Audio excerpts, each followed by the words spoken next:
Hey guys, Jonathan Doyle with you once again. Great to be having a chance just to share this video with you. A little bit of a different background today. Hope it's okay. Just always trying to mix things up. What I need you to do, please make sure you have subscribed. There is a big subscribe button here. Go and click that. It makes a huge difference. Hit the notification bell. And underneath here, my friend, there is a whole bunch of cool stuff related to getting a free copy of my book. You can book me to speak. You can find out about private coaching with me. And I want you to go and check out Karen's MasterClass for women. It's an amazing thing she does with women all over the world. So go and check out that MasterClass link if you happen to be female. It's really cool stuff. So go check that out. You ready, my friends? We're going to jump in. This is a really cool episode. Let's do it. Today I'm responding to a really simple question around overwhelm, overload. We have all been there. There are so many factors in modern life that make this a big part of our daily existence, right? First point, you are born at a moment in history that has a great deal of complexity, a great deal of stress, a great deal of busyness. Until about the 1860s, most humans lived in very small groups and tended to live in the same area for most of their life. There was a lot of stability, a lot of predictability in the environment. If you've been paying attention, you will of course notice that most of that is gone. So my first point is cut yourself some slack. If you find yourself feeling exhausted, overwhelmed, busy, it's totally understandable. It is just a moment in history that we are all facing. So cut yourself some slack. All right, I got 3 or 4 key points. I'm holding up 4, so I guess it's 4. The first thing I want to remind you of when it comes to overwhelm, work-life balance, exhaustion, burnout, all of this stuff is there are always 3 options in every circumstance in your life. I think this is a really good filter. Those 3 options are leave, accept, or change. Leave, accept, or change, right?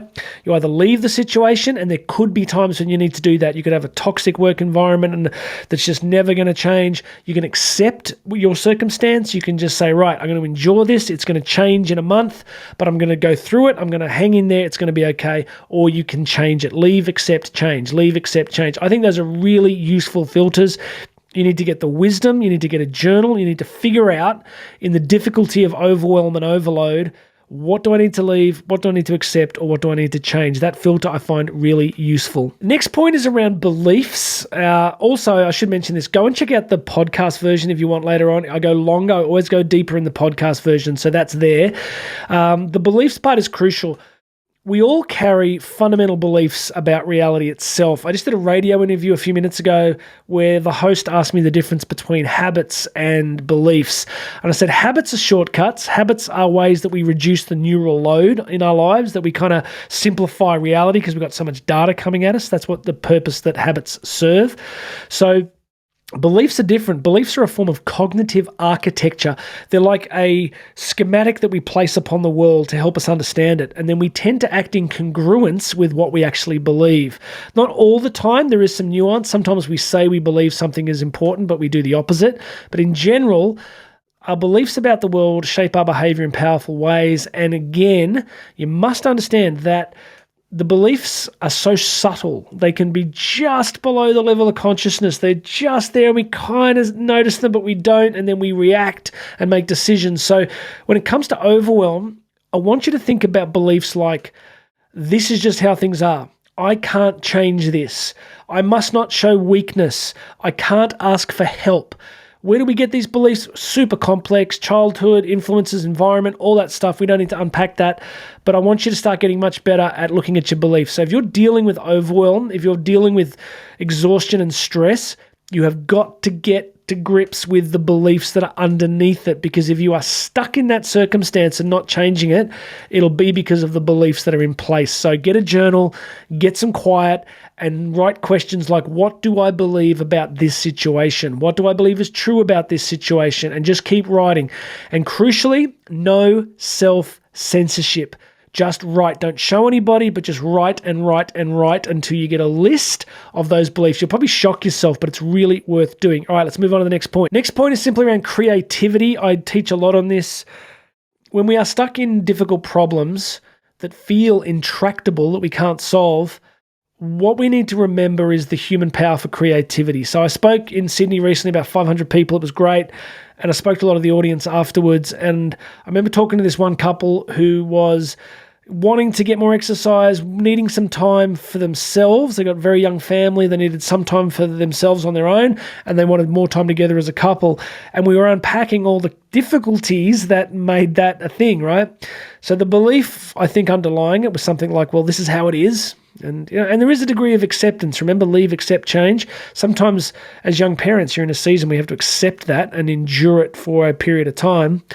But then we talked a great deal about creativity, about finding creative ways in which you can solve the problem. Now, in the podcast version, I tell a really cool story about how Karen and I did this recently. She loves to swim, and she had this belief that it wasn't okay to go swimming, and there was all these reasons why she couldn't, and then we found a really creative solution. So all I want to say, because I like to keep the videos shorter, is just you have the capacity for creative solutions. Even if you don't feel that right now, I promise you there are creative things that you can do that will move you out of overwhelm. You will surprise yourself if you really get the journal out and start to think about those. So beliefs, and then look at creativity. Look at what you can do. Get the belief and focus off what you can't do, what you tell yourself you can't do, and start to focus upon what you could possibly do. And you do it without self-censorship again, right? So they're questions like, if I had unlimited funds, how would I solve this problem? And you go, well, I don't have unlimited funds. And I go, just play with me here, right? Just work with me.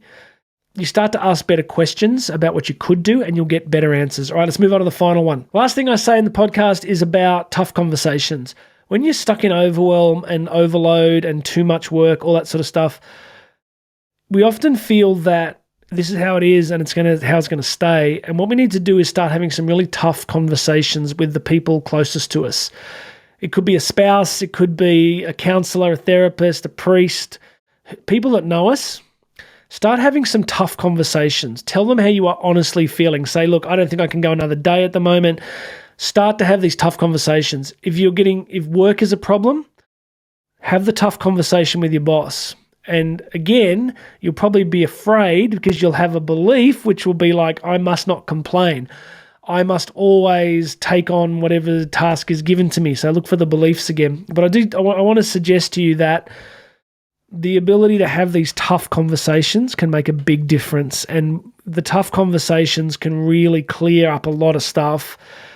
And when you're living in craziness and busyness, often we don't make any time for these kind of conversations. So I want you to do that. All right, summary: leave, accept, or change. Look at your underlying beliefs. Double down on creativity. Have the tough conversations. And also I suggest really looking at your exercise, diet, and sleep. Exercise, diet, and sleep. I'm relentless on these. I eat really well. I take sleep really seriously. And I do huge amounts of exercise. That's me. I'm not saying copy everything, but I'm just saying, if you get the exercise piece right, the food piece right, and the sleep piece right, or at least better, you'll find that if some of the stuff starts to ease a little bit. So try those things. All right, would you let me know what you think? If you like what you're hearing, put a comment in here. Tell me about what you think, what your experience of overwhelm is. I would love to hear from you in the comments. Go check out these show notes. You can book me as a coach. You can book me to speak. You can find out about Karen's coaching. It's all there. God bless you, everybody. Please make sure you've subscribed. My name is Jonathan Doyle. You and I are going to talk again tomorrow.